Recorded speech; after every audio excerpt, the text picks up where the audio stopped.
Assalamualaikum warahmatullahi wabarakatuh. Halo, perkenalkan nama saya Devani Reviel dengan NIM 22133311009. Di sini saya akan menjelaskan dua contoh media digital yang digunakan pada tingkat SMA mata pelajaran Bahasa Indonesia. Namun sebelum itu saya akan menjelaskan apa itu media pembelajaran. Nah, teman-teman, media pembelajaran atau dengan kata media secara umum dapat diartikan sebagai alat ataupun perantara yang digunakan untuk mengalirkan suatu objek dari satu tempat ke pihak atau ke tempat lainnya. Kaitannya dengan kegiatan belajar mengajar atau disingkat dengan KBM, di kelas kita mengenal yang namanya media pembelajaran. Media pembelajaran adalah alat bantu yang dapat menjabarkan pesan atau informasi dari guru ke siswa yang bertujuan untuk mempermudah proses pembelajaran. Dengan memanfaatkan media pembelajaran saat KBM, diharapkan pikiran, perasaan, perhatian, dan minat siswa dapat terangsang sehingga akhirnya siswa dapat menerima dan memahami informasi atau materi dari guru dengan baik. Nah, ada salah satu tokoh yang bernama Arsyad pada tahun 2011 menjelaskan teorinya, yaitu media adalah kata jamak dari medium yang dalam arti umum dipakai untuk menunjukkan alat komunikasi. Sedangkan Sanjaya pada tahun 2008 mengemukakan bahwa media pembelajaran adalah seluruh alat dan bahan yang dapat digunakan untuk tujuan pendidikan seperti radio, televisi, buku, koran, majalah, dan sebagainya. Nah, oleh karena itu, untuk menyampaikan pesan kepada orang lain agar dapat dengan mudah diterima dan dipahami tentang materi yang disampaikan dalam proses pembelajaran, ada beberapa fungsi media dalam pembelajaran. Nah, apa sih fungsi media pembelajaran? Yang pertama, sebagai alat bantu dalam proses belajar mengajar.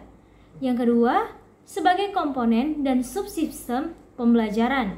Yang ketiga, sebagai pengarah dalam pembelajaran. Yang keempat, sebagai permainan atau pembangkitan perhatian dan motivasi bagi siswa. Yang kelima, meningkatkan hasil dan proses pembelajaran. Yang keenam, mengurangi terjadinya verbalisme. Dan yang ketujuh adalah mengatasi keterbatasan waktu saat proses pembelajaran. Nah, keterbatasan waktu ini juga mencakup ruang, waktu, tenaga, dan daya indera. Nah, teman-teman, itu adalah penjelasan apa itu media pembelajaran. Selanjutnya, dua contoh media pembelajaran berbasis digital. Yang pertama ada e-learning. Apa sih e-learning? Tentunya kalian sudah tidak asing lagi mendengarkan kata e-learning di era zaman sekarang. Nah, sesuai dengan kepanjangannya yaitu electronic learning. E-learning diartikan sebagai pembelajaran elektronik atau online. E-learning memiliki konsep yaitu belajar virtual, alias selalu melalui online. Siswa tidak perlu lagi datang ke sekolah untuk mengakses e-learning. Nah, di sini e-learning ini cukup mudah untuk digunakan karena sistem dari e-learning sendiri adalah siswa dapat mengakses e-learning walaupun hanya dari rumah saja. Nah, maka proses belajar mengajar antara guru dan siswa dapat dilakukan secara daring. Yang kedua adalah digital video dan animasi. Perkembangan teknologi mendorong banyak perubahan pada diri peserta didik. Kebiasaan menggunakan buku teks dan buku tulis perlahan semakin berkurang. Kecanggihan teknologi melahirkan beragam metode pembelajaran yang lebih efektif dan menarik bagi peserta didik. Pembelajaran berbasis video atau video-based learning merupakan salah satu contoh metode pembelajaran yang efektif dan telah menjadi tren dalam e-learning selama 1 dekade ini. Pembelajaran berbasis video sangat bermanfaat dan telah memikat dunia pendidikan sejak penciptaannya. Mengapa? Karena otak manusia terhubung untuk melacak gerakan dan tertarik pada gerakan. Video dapat membuat suatu menjadi lebih menarik daripada sekedar teks. Salah satu contoh sebuah animasi dapat menjelaskan sebuah konsep. Betapapun sulitnya konsep itu akan membuat anak-anak dan orang dewasa duduk diam untuk menonton, termasuk video-video tutorial yang tersebar melalui media YouTube. Nah, Selanjutnya, saya memiliki tambahan yang lain. Yang ketiga adalah Canva. Nah, teman-teman, Canva sendiri adalah media seperti PowerPoint, di mana media Canva ini bisa membantu kita untuk mengkreasikan apa yang kita inginkan dan apa yang kita ingin buat untuk metode pembelajaran. Nah, khususnya untuk tingkat SMA, Canva sendiri memiliki banyak manfaat. Karena pada media Canva, siswa ataupun guru dapat mengekspresikan apa yang guru dan siswa tersebut ingin buat. Misalkan dalam pembelajaran bahasa Indonesia ingin membuat teks prosedur melalui Canva. Nah, yang mempermudah siswa dan guru untuk mengakses melalui Canva adalah karena sistem Canva memberikan animasi dan banyak lagi fitur seperti fitur tulisan, font yang bisa dirubah. Nah, itu bisa digunakan pada aplikasi Canva. Nah, aplikasi Canva juga bisa dibuka dan diakses oleh banyak orang hanya dengan mencari di internet menggunakan nama aplikasi Canva. Nah, dari internet yang teman-teman buka akan langsung tertera pada bagian atas Canva. Nah, Canva Presentation itu juga digunakan sebagai untuk presentasi yang digunakan oleh siswa kepada guru ataupun guru kepada siswa.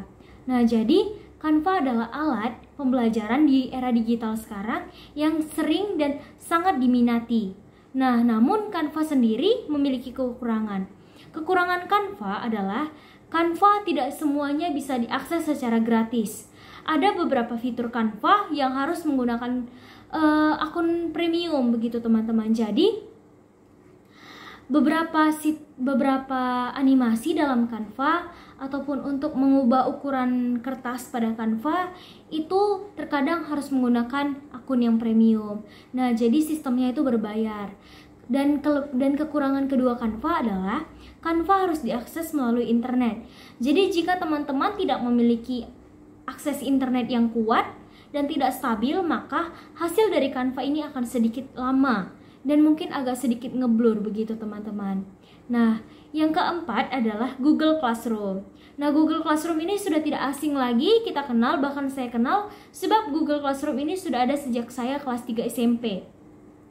Nah, Google Classroom ini adalah tempat di mana guru membuat satu ruangan seperti ruangan kelas online yang nanti guru tersebut akan memberikan link akses kepada siswa untuk dapat bergabung ke dalam kelasnya tersebut.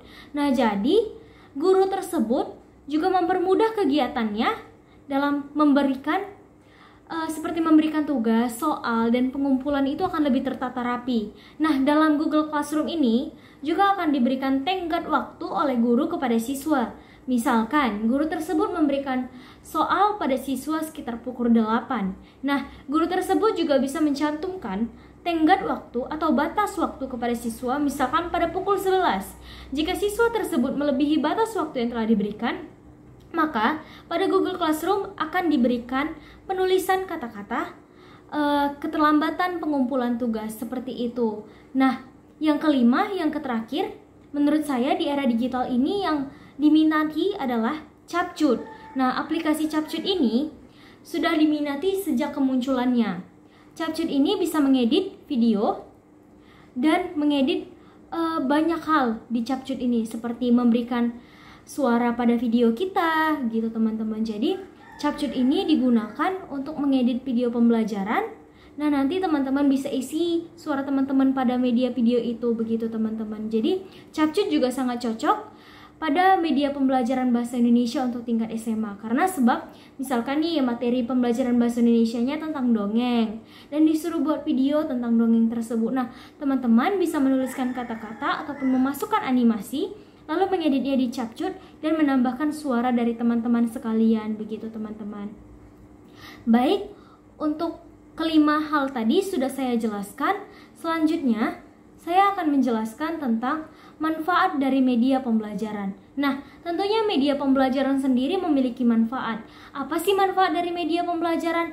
Secara umum, manfaat media dalam proses pembelajaran adalah memperlancar interaksi antara guru dengan siswa sehingga pembelajaran akan lebih efektif dan efisien. Menurut Dayton, pada tahun 1985, mengidentifikasi beberapa manfaat media dalam pembelajaran secara lebih khusus, yaitu yang pertama adalah penyampaian materi pembelajaran dapat diseragamkan. Dengan bantuan media pembelajaran, penafsiran yang berbeda antar guru dapat dihindari dan dapat mengurangi terjadinya kesenjangan informasi di antara siswa dimanapun berada. Yang kedua, proses pembelajaran menjadi lebih jelas dan menarik. Media dapat menampilkan informasi melalui suara, gambar, gerakan, dan warna baik secara alami maupun manipulasi, sehingga membantu guru untuk menciptakan suasana belajar menjadi lebih hidup, tidak monoton, dan tidak membosankan. Yang ketiga adalah proses pembelajaran menjadi lebih interaktif. Dengan media akan terjadi komunikasi dua arah secara aktif, sedangkan tanpa media guru cenderung bicara satu arah. Nah, itu adalah 3 manfaat media pembelajaran yang saya jabarkan. Jadi, menurut pendapat saya sendiri, di era digital seperti sekarang yang kita tahu, internet sudah semakin merajalela, internet sudah semakin menyebar luas dan semakin canggih. Jadi, guru dan siswa harus sama-sama bijak menggunakan internet. Internet tidak boleh disalahgunakan untuk hal-hal yang tidak baik dan tidak penting. Internet harus digunakan dengan baik agar membantu siswa dan guru untuk membangun hubungan yang baik dan lebih terpelajar. Dengan internet yang dibangun dengan baik antara guru dan siswa akan membuat siswa lebih pintar dan lebih maju. Itu juga akan membuat nama bangsa Indonesia menjadi harum. Jika generasi muda sudah rusak, maka bangsa juga akan rusak karena generasi muda. Nah, tanggung jawab bangsa adalah tanggung jawab kita bersama. Maka gunakanlah internet sebijak mungkin. Dan bagi guru juga bisa memanfaatkan media-media yang seperti sekarang yang sudah sangat canggih-canggih dengan membuat banyak animasi, dengan membuat banyak tutorial, dengan memberikan banyak pembelajaran-pembelajaran yang menarik agar siswa tidak monoton, tidak membosankan.